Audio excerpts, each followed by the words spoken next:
coming up on this episode of Free Lunch. I love them to death, but they're annoying me because the process is just too hard. Sons, I need you to get it together. That's what William is saying today. Bruh. I think the version seems to change when the sex changes. For me, as a man, as a father, we could even that much more so fall victim to being lost in the sauce or out of touch with what's happening with our children, because we tend to have this idea or mindset of like provider. I gotta provide. Exactly. And that's my only job. Exactly. Is to pay these bills and make money. Exactly. Another episode with your boy. Listen, I got a special guest with me today, man. Today, we're gonna be talking a little bit about being a father. Be amongst your oldest millennials. Being a father, juggling that thing called entrepreneurship. Yeah, man. It's a doobie. So without any further ado, man, I don't want to keep y'all waiting. Don't want to keep my guests waiting, man. This is none other than my man, my boy, my partner, my confidant, my sidekick, my mat mate when I need to body slam somebody in the dojo. Death. Nah, it's my man, William Moore, y'all. Yeah. Appreciate it.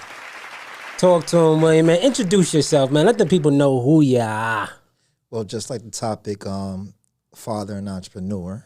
Serial entrepreneur. Entrepreneur, because that means like I'm, like serial killer. I've killed several people. He's slaying several entrepreneur endeavors, man. Several.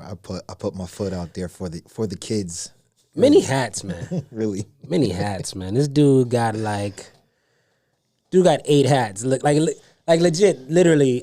He's recently moved to a new place, and he didn't know I was gonna put him on blast like this. Like I went to one of his new places, right? And he's like moving some of his serial entrepreneur gear around. Yo, this dude, it's like 10 other things that he was doing I didn't even know about. Mind you, I've known this dude for 30 years. I've known this dude basically his entire life, and did not know this whole time. But yeah, man, the crossroad, the intersection of being a father, a millennial dad in particular, and an entrepreneur, man, the hustle that comes with being an entrepreneur. Anybody who has endeavored, not even, being a serial entrepreneur, anybody who's just an entrepreneur, period, at one thing, anything, knows that it comes with a degree of grind, a degree of hustle, commitment, tenacious vigor, drive, you know what I mean? Requires so much of your attention. And then we also know some of those exact same descriptors, adjectives that I use for entrepreneur also applies to a dad. Exactly. You need to have the tenacious vigor, commitment, because you know what I mean? Just as strong. So it's like when you're engaged in two things that both require some of the same things, it could get real complicated, to say the least. Definitely. I'm not gonna that's to put it the light way. Yes. Complicated. I just don't think Webster has found another way to properly complicate it is kind of what we at. Not even close. Because it's supposed to be that, -1, -2, -3. They stopped. Yeah. Nah, for sure. So, so we're here to discuss the crossroad, man. Now, one of the things, so what we have in common, what we share, my brother William and I, is that we're both, millennial fathers. We're both serial entrepreneurs. And we both, kind of the age spread of our children is about fairly the same too. So we have children who are at the 17, 18 cusp, young adult age. We have the teenager age, who's around the 16-year-old age. We have the preteen, all locked in there too. So we kind of got an even spread, and then we got the little one. Very little. So with such a spread like that, from the fathering standpoint, even before we kind of hit that crossroad of the entrepreneur piece, I want to kind of talk a bit about like what's the most difficult part of that spread. Like, right. So opposed to like, let's say if you just, was fathering one child, right? Who was one particular age, whatever, at one stage of their development, whatever it is. But to have that spread, what would you say is the most difficult part of that spread? So for me, I'll go first. I think the most challenging thing of that spread, and if I can for a minute kind of at each juncture of our conversation parallel that with a business aspect, I would say it's the same difficulty I can have sometimes with managing serial businesses or having many businesses, right? Exactly. So it's like, if you are a, poet, rapper, author, actor, all some of the things that I'm into, right? All of those things require something unique and different. Now, there's things that are similar across all those boards as well. Just like when it comes to parenting, such a spread in different age range of children. So for me, I found the difficult thing or the challenging thing has been to know that my 17-year-old needs a different approach to parenting my 17-year-old. I need a different approach to parenting my 17-year-old than when it comes to parenting my 11-year-old. Understandable. Then when it comes to parenting my 6-year, like shoot, I didn't even throw that wrench in there. Yeah, that's definitely a the good different wrench. Sex, right? Exactly, So we got the age spread, and we have children that are not just one sex. Exactly. Okay, so just like again the serial businesses, how if you're into one business or another, it's going to require different a different approach. You know what I mean? There's some of you guys who are into digital products, right? If you just sell T-shirts online, right, that's something very different than a person who is trying to, maybe be a rapper, right? Like the digital product requires, some of their personal selves, their being at a physical place, location, whether you're on tour, you're in the studio, kind of pushing a book or marketing a book, even writing a book. You can do that entire process from start to finish right in your bedroom and never leave your room. Yes. You know what I mean? Obviously, there's things like book tours as well, book signings like that. But there's very unique nuances and differences between the two. So that's my challenge. That's my difficulty in fathering across a very wide spread of different age children and sex. What do you say, Sir William? What is your biggest challenge fathering the spread? Well, my biggest challenge of fathering a spread between actually 18 down to 4, you wanna get the number range right, is the simple fact that there's a competition because of the simple fact there's an older one and a younger one and a medium one child. So there's always somebody superior to you. There's always somebody. And when you say somebody superior to you, what are you saying? Meaning as superior than you? No, like as a sibling. Oh, okay. Sibling, because you gotta. The young one knows that all the other siblings is somebody always older than him. Exactly. Them trying to tell them maybe what to do and be the boss or something. Exactly. Okay. Because it's not just managing one child. You're managing spread of different variations of your kids.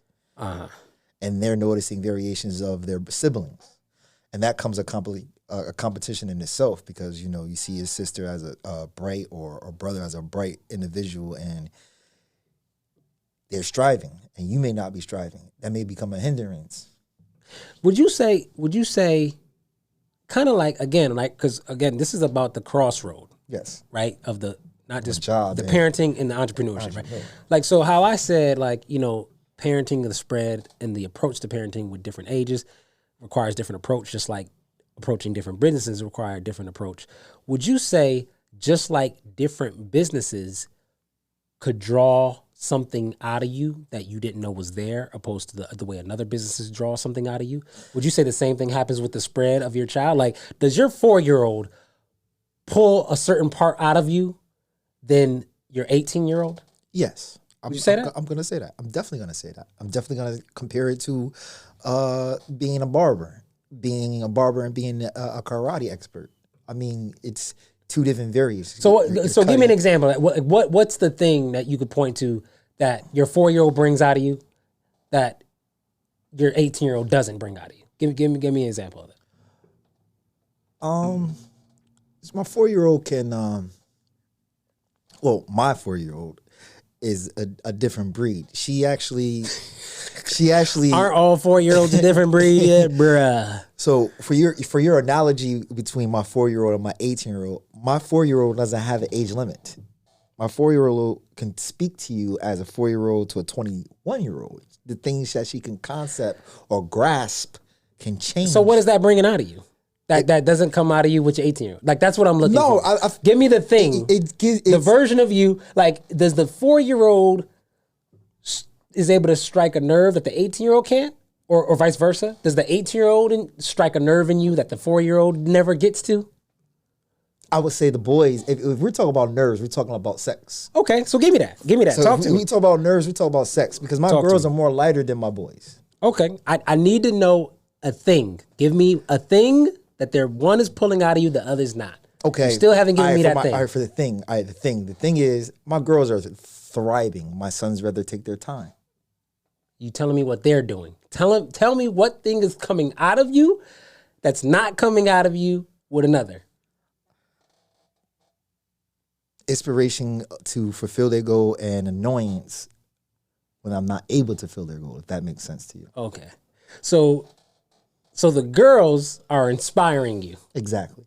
And the boys are annoying. Annoying. I love them to death, but they're annoying me because the process is just too hard. The boys, sons, all sons out there. I'm speaking to all sons. Sons, I need you to get it together. That's what William is saying today. Bruh. Yo, I mean, nah. This is not to say that it ain't nothing wrong with them. We love our sons. Definitely. Don't get it wrong. Definitely. For me, listen, I think,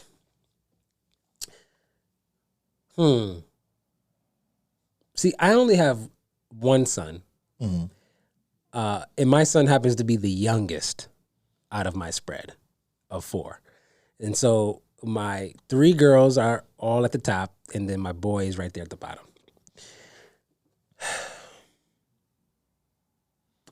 I would say a version of me that my son sees, because I think you're right. You made a valid point that if we're talking about something, a version of you that comes out or appears in one that it doesn't the other, it's more likely that your daughters, even if there's a spread in the difference between their age, they probably bring out still in general the same version of you. Oh yeah, definitely. I think the version seems to change when the sex changes, for me at least. And you know, as you shared, William, also for you. So I don't know any other fellas out there, if the same is for you, any other young millennial fathers. But so my daughters, they see a version of me that is, I don't want to say more loving, because that's not accurate. I am very conscious and intentionally aware of myself and my interactions with my son and my daughters to be purposefully loving as a father. That's important to me. So I have there's no gender bias there when it comes to being a loving father. No. And I think for a lot of other men I've seen struggle though in that area as fathers is, you know, when it comes to their son, it's like, I got to be this tough, you know, dad. And then my daughters, I'm going to be they're going to see this loving part. Exactly. Nah, like I give my son give him the same rubs on the head. Same you know, he lays on my chest on the couch, just like my daughters lay on my chest on the couch. So yeah, But I think, so when it comes to my daughters, like I said, I don't want to use the word a loving side of me. They see,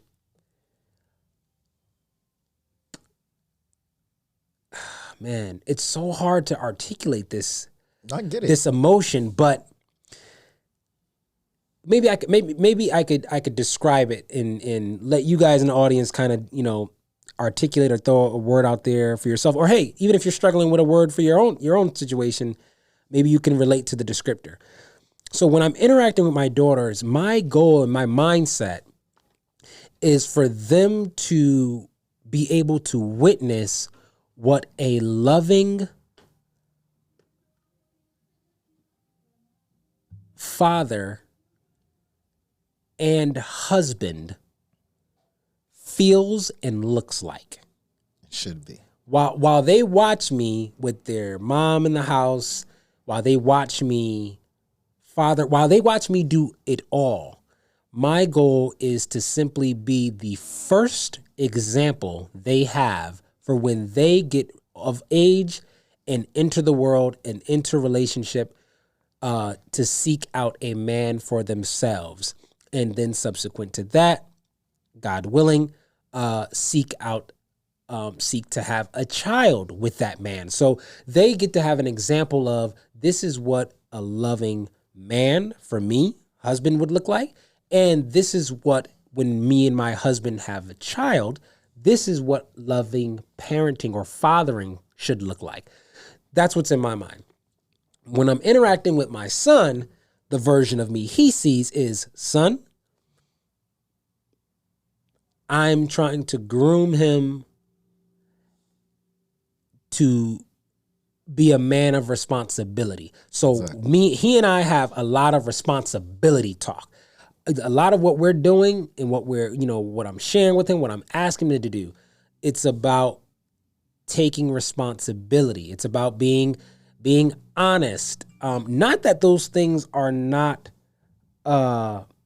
relevant at all for, my daughters, but this is at the helm for me of importance for my son, in what I feel he needs to keep at the front of his mind as he enters further into manhood.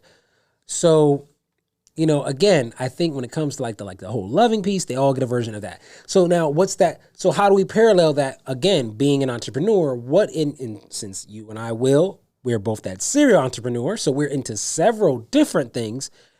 Just as we approach each of those things in a unique way, what's the one thing that is constant across all those entrepreneur endeavors? So like how we said with our children, no matter how wide the spread, what's the thing that's constant? Is we're all showing them love. Love. They all got that. Across being that serial entrepreneur, what's that one thing, bro, that no matter what it is you're approaching for today, no matter what it is you're killing, hustling, grinding in, this is the thing I show up with, or that I do when I approach any of them? What's that thing for you? My thing is set 10 rules of the day. I even implicate with my kids to have 10 rules of the day. I kind of give them 10 rules of the day. 10 rules of the day, agenda, something to get you motivated, pre-thought, pre-annually ready for the day. So are these these are like to-do items. To-do lists. These are tackle things. Tackle things. So what are the 10 things today I'm trying to tackle? That's deep, man. That's across all genres. I'm talking about. It doesn't matter what you're engaged in for today. I'm talking about as far as my kids, as far as my work habit. I at least have to have 10 aspiring goals throughout the day. 10 things that you're aspiring to achieve today. Now, what's like your success rate with those 10 things? I like, is it a fail if I don't hit all those 10 things? No, it's not necessarily a fail. So you got to look at 10 striving goals, meaning that the best average is to hit 5. Okay. 5. I mean, because every man with a busy day can narrow at least 5 to 4. I'm just giving an average. Okay. I'm only saying 10 because you need to have something left over for the following day that you did not complete today. Just because you never made the next 5 or the next 10, you are having a goal throughout the week to add on to each one. As long as you wake up with 10 inspiring goals for yourself, all right, you should be fine. Whatever's lingering, you add them on to the next, and you dial the next 5 in. Okay, I like that. I mean, some people would say that's being a little legalistic with yourself. You know? Not necessarily. You being too hard on us, man. No, not 10 things every day. No, because 10 things could be as simple as I need to take a nap in the evening. What if my list is just 3 things? Well, then, am I okay? You okay with the 3 things as long as you are disciplined to those 3 things. They're not okay if you're not fully educating yourself to be disciplined to those things that you're writing down for yourself, because that's the initial fine point. What if I got one thing? I'm gonna kill this one thing today. What's that? What if that's my wake up agenda each morning? It's just like, you know what? I got one thing I attack today, because you got to remember, everybody out here listening, all our other fathers or anybody, fathers, mothers listening in, parenting, navigating the crossroads of parenting and entrepreneur. Everybody's not a serial entrepreneur. Some people just got that one thing. Oh, so for those who just have that one thing that they're hustling, grinding, that they're working every single day, their thing might just be, yo, I wake up each day, I just got one thing. That's cool. In your mind, it's not really just even about the number of things. It's about the commitment to what's the thing. The focus, the dedication, learning the faults of what makes that one thing incomplete. Once you start to designing the faults that makes that design that you created, that you're tackling, that you're thriving your muscles to eagerly succeed to do, once you learn that there are mistakes that can put you on a hole, first thing is the knowledge that you can speak the fact that you won't go forward. Wow. So that's supposed to be part of like the subconscious piece to even setting the goal. Exactly. Like one, like you have to believe you're capable of what you're pinning down or putting part as your list of 10 or list of 1. Exactly. So just the mere fact of putting the list, being bold enough to do that, that's getting you halfway in the game. Exactly. That's what I'm hearing. That's halfway in the game. But the discipline is making you stay true to the game. I like that. So my terminology, and everybody might not agree with my terminology, and I may use it in the wrong way. A lot of people could be so Americanized. And what I mean by that is you can strive to be a good... Y'all Americans so Americanized. ...person. You can have one thriving goal, but you have realized that Americanized people have built things to make you turn right back around and not complete the goal that you're going for. Wow, so basically you're saying, these Americanized folks, society has made folk lazy. Lazy, systematic. Have made things just convenient. So convenient that you're not even like when you want to know what the weather is like, you just look at your iPhone instead of being able to read the sun. Man, you can read suns. You can read the sun position. You could touch and get the wind frequency. I mean, you can get everything if you would just apply the energy and the knowledge to understanding what it is. Yo, y'all better get this knowledge, man. You know what I'm saying? Yo, listen, if you enjoying this episode, make sure you go follow us everywhere where podcasts are played. We got Apple Podcasts, Spotify. It's the Free Lunch Podcast, Facebook, Instagram, at Free Lunch. That's FRII Lunch. Be sure to get all the content rolling out to you every single episode, y'all. Don't miss it at Free Lunch. Yo, so, I mean, I'm at this, we're at this crossroad, the meeting of fatherhood, millennial fatherhood meets entrepreneurship. Now, is that intersection ever, at that intersection, do you find a time where I have to put one or the other thing to the side because fathering is in this particular season, or because we're talking about a spread, fathering has to take precedent right now over this whole entrepreneurship thing? are there days where, let's say, you said you have a very extensive list. Me personally, I'm gonna be honest with y'all. I don't wake up each day with a list of 10 things, man. This dude gangsta over here. All right, I'm Will on a whole nother level. And mind you, look. He make my serial entrepreneurship look like I don't even do anything. All right, first of all, but he has a list of 10. Is there ever any day or time where you wake up today and it's like all 10 things is everything to do with fathering or parenting? Like not one of those 10 today is business oriented. Like I got to get locked in today. Like not even like a period of time or length of time, like a week or a month, but it might just be today. Like today, I don't know any of y'all else out there who are parents, you know how it could be with just one child. Like one child, especially us, man, in this recent time and a pandemic, man, you wake up, your kid come home from school and talk about next thing you know, you see get an email from the school and telling you your kid got to now do homeschool or virtual learning for the next 2 weeks because somebody caught COVID on the school bus. You know what I mean? And that jack up and switch up your whole entire day.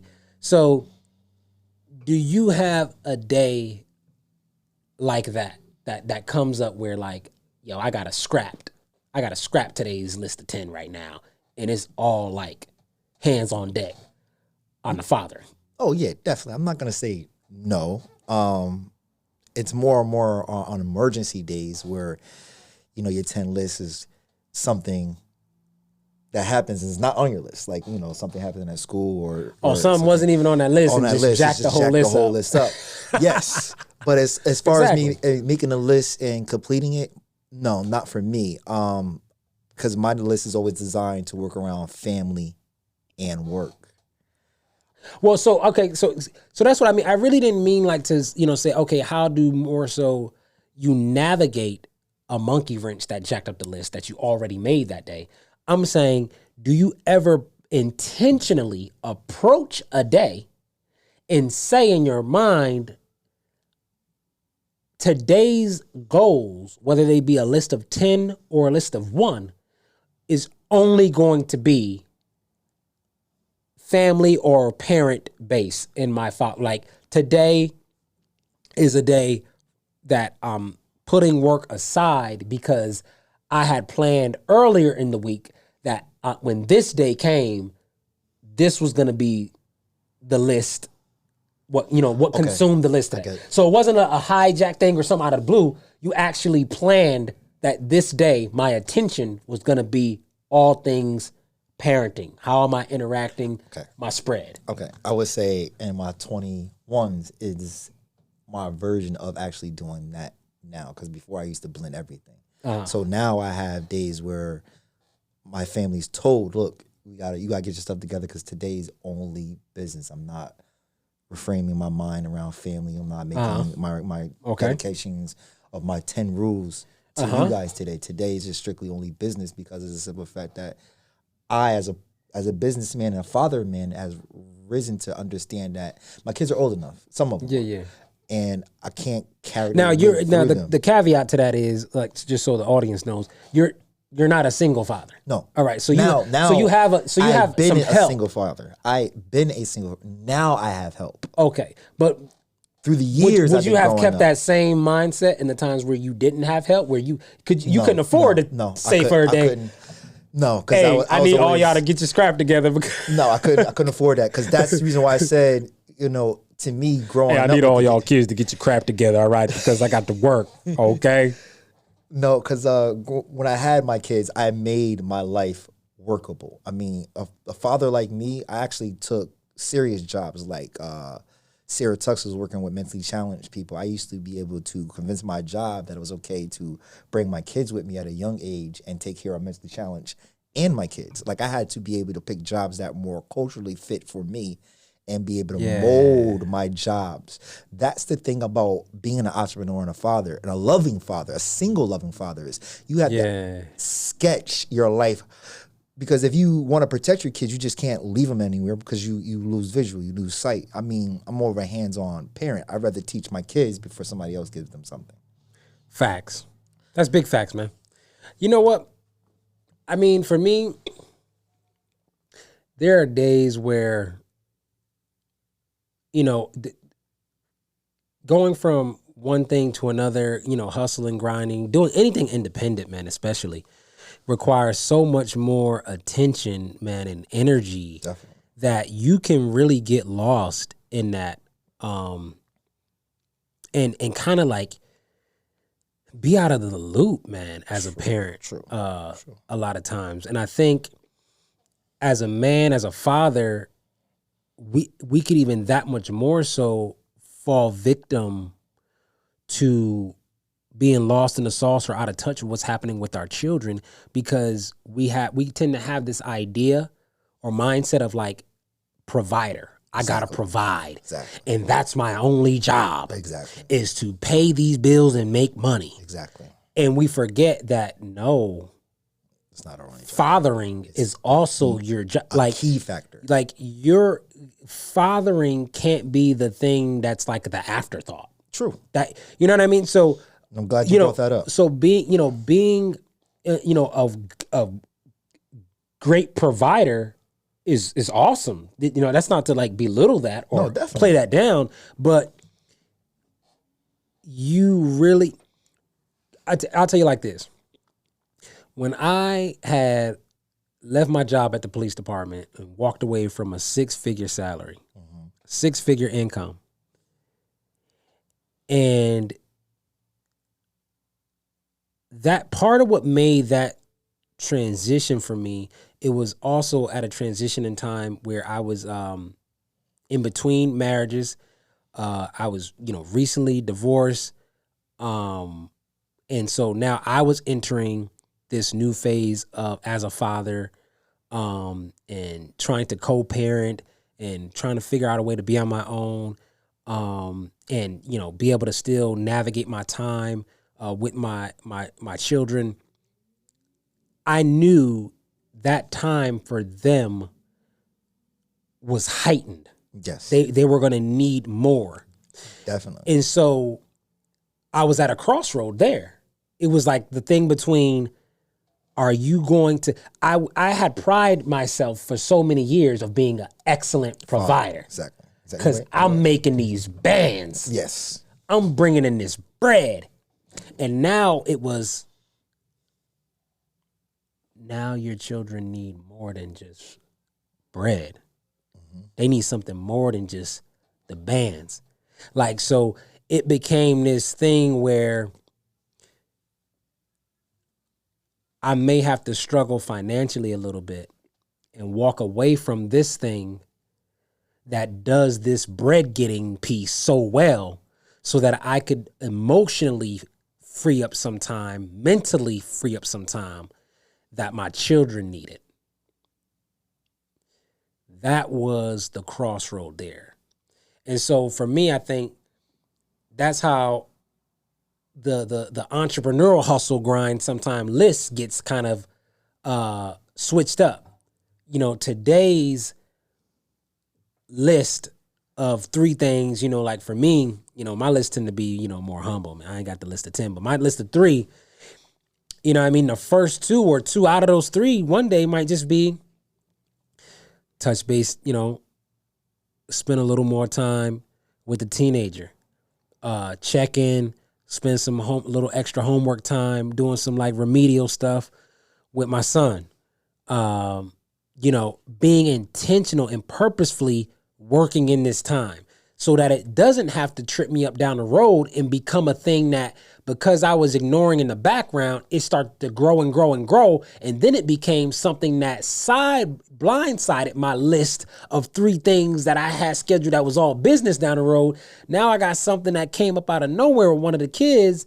And it's like, you know what? But had I been more aware when it was a small thing with one of the kids, and had I intentionally worked them in to the day-to-day, that little thing wouldn't have grew so big where one day it hijacked my entire business list of meetings and, goals I was supposed to accomplish today. And let me elaborate on that. I can fully agree and follow with you on that because of the follows of my mother and father. They're both aspiring entrepreneur people that kind of left me at home to chase their own perspective of what their goals and financial platforms are. Some parents don't realize we can build a platform for our kids, and by the time we build the platform, they're already grown out the house and designed or worried about their own type of living. So we have missed being a father for a platform that wasn't even designed for them in the first place. Sometimes we worry so much financially and never be an actual father or teach them financially to be stable as a future father or daughter or mother. Because they're watching. We're the first example. Exactly. We're the first example, no doubt. And that's the thing that it crosses. It's relevant for either gender. It doesn't matter whether it's your son you're raising a little girl. I mean, for your son, you're giving him the first example of what it means to be a father. For your daughter, you're being her first example of what it means to be a father, and that's what she will look for when she decides to have a child of her own, and she's now seeing and looking, to her husband to see, okay, this is what good fathering looks like. Why? Because I've saw this. I've experienced. I've been a recipient. I've been a recipient of great fathering. So, no, that's real. That's real. Intentional, purposeful fathering, y'all. Nah, we definitely gotta give it up for that, man. We gotta get on that wave. It's important. We gotta get on that wave, man. For sure. Kids are the future. If you don't treat them and show them the light, they're going to make it, or like I said, Americanized. They're going to be so Americanized, they're going to grab whatever is out there that they're not adapted to, their mental is not capable to be strong to. They're going to be mentally challenged and pulled into something that is really not for them. That's facts. If you need food for your soul, it starts at home with the parents. Just saying. Facts. Now, so what do you do? I mean, you talk about food for your soul, man. Like, so when doing the entrepreneur grind, the father grind, I mean, it all can be mentally, emotionally draining. What's the thing that you do that's like helping you find like your peace? What do you do? Like, what's the thing that you use to like relieve stress? Like for me, I got to have my morning. I got to have my morning. Like, many times I'm awake 5, sometimes 4:30 in the morning. I can vouch for and that. my entire home is sleep, at least until maybe 6:30. You know what I mean? Sometimes I even get away with 7. So theoretically I could have a solid 2 hours, an hour and a half alone to my thoughts. Now, interestingly enough, what I've started to do is because, at this stage of my spread with my children and their age and, their needs at their different age starting to change, sometimes what I've had to do, because the day, once the children, the family, the wife, the kids are all awake, because the individual days can be so filled and perplexed with scheduling and things that they need me as either husband or dad to be a part of, because that can be so hectic, what I've found is some of those days I have to be so intentional and tenacious with those 2 hours in the morning, 4:30 to 6:30, that's the only window I have for entrepreneurship. Whether it's researching a facet of my business, whether it's working on a particular project, there's some days where I've had to resolve in my mind that when I get up tomorrow at 4:30, I'm not rolling over to see what's on Facebook. I'm not rolling over to scroll through Instagram. Discipline. This 4:30 a.m. to 6 a.m.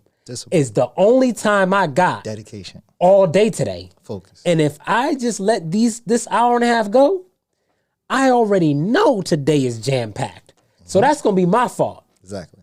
So there's that. I mean, you said you could relate to that. There are days where like, yo, you know, when you wake up, I'm going to have to, whatever I was going to try to research or whatever I was going to try to put together and get done, I got to go head to the office or I got to go get this done right now. Yes, I can relate to that. It's just like waking up in the morning. You guys are going to work and getting that Dunkin' Donuts. If the line is too long or you didn't get your Dunkin' Donuts, you feel like the first hour is all messed up. It's the same. It's just exactly the same. And it's only just because you want that taste of the coffee, that juice that makes your brain say, Yo. That's fact. But I mentioned that to say, not to say, okay, so the early morning is like my grind time. I just brought that up, the whole grinding piece, as that sometime is a thing. But more cases than not, the early morning is my time where like I have my, you know, whether it's my personal time alone with God, to just get my thoughts together, go in the kitchen, you know, get my hot cup of tea, sit down and, you know, just chill out on the couch. And you know, my wife, she could be real sensitive to like, you know, my movement around the bedroom at that, you know, time in the morning. Definitely. So once I do skate out and I'm in the living room with my hot cup of tea, you know, maybe like 45 minutes later, my wife has been known to kind of like wobble out, half sleep, zombie style, find herself to the living room right where I'm at. And then she just crashed right on the couch. So it's not like that time is cramped. But I've also discovered that some of my children have shown a liking to that early time as well with dad, because they know their other siblings are not awake to compete with them. And so I've had my daughters, one of my daughters actually suggest to me or ask, hey, Dad, when you get up again tomorrow, can you come wake me up and I have a hot cup of tea with you? And that's how you spread. So now I actually get this rare, because, you know, I mean, I don't know if it's the same for y'all kids, everybody's kids, but for this particular child, it's not even like their request to do that would be encroaching upon the alone time or occasional business time that I might be using that 4:35 a.m. time for. Literally, because they're not like, you know, bubbly or, you know, full of energy at that time either. Literally, the only thing that particular child, that daughter of mine, is seeking in that moment is quiet time. What they're not. Just sitting with dad. It's not to talk to me about anything. Nope. It's not, I mean, you know, occasionally she might, you know, mention something, you know, maybe she had a dream that was interesting. But for the most part, every time that's happened, we're both just sitting in the living room or at the dining table with a hot cup of tea. That's just recognizing. She's sipping the tea, and I'm there with like, whether it's my Bible or whether it's with my sketchbook or the notebook agenda for today. Yeah, so but see, again, that's the part where too it comes into play of being a piece of that intentional fathering, just the way we purposefully and intentionally attack the business, the entrepreneur goals every day.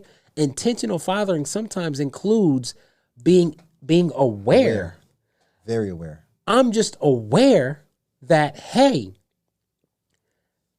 that child is expressing an emotional need of some kind that's not going to take much effort or energy from me. Because she's also aware. It's not that much.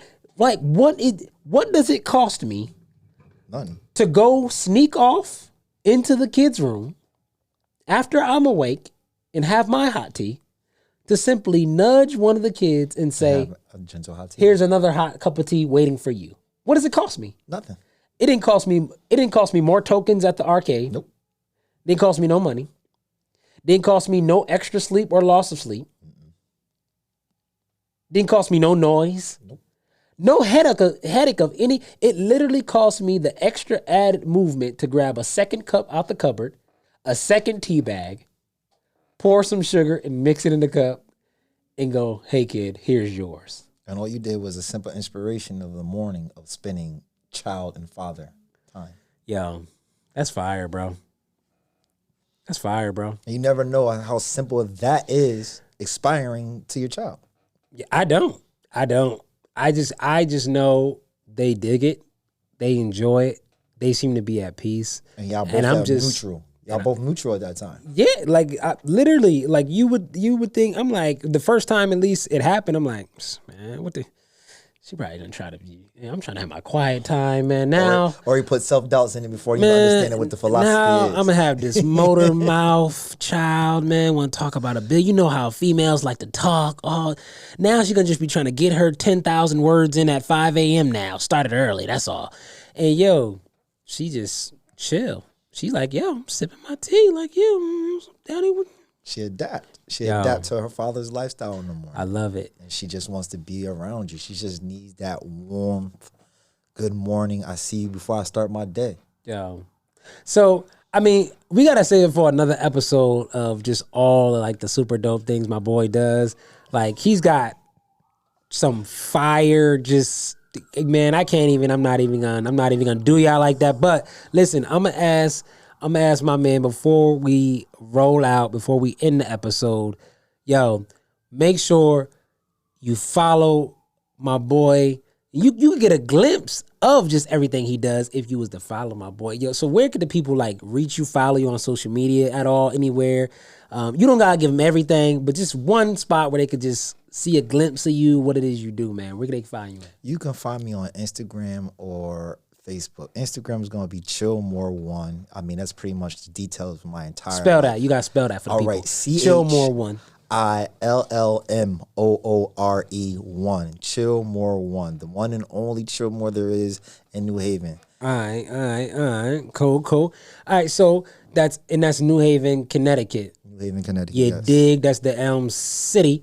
Yo, so thank you once again, man, for gracing me with the show, man, today. I appreciate you, my brother from another mother.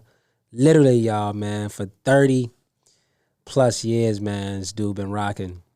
Definitely. Rocking with your boy, man. So I appreciate you.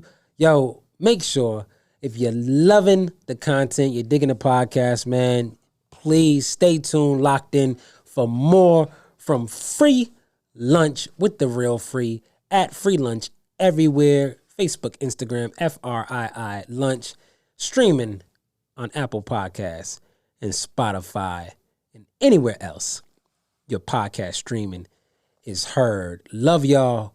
Peace.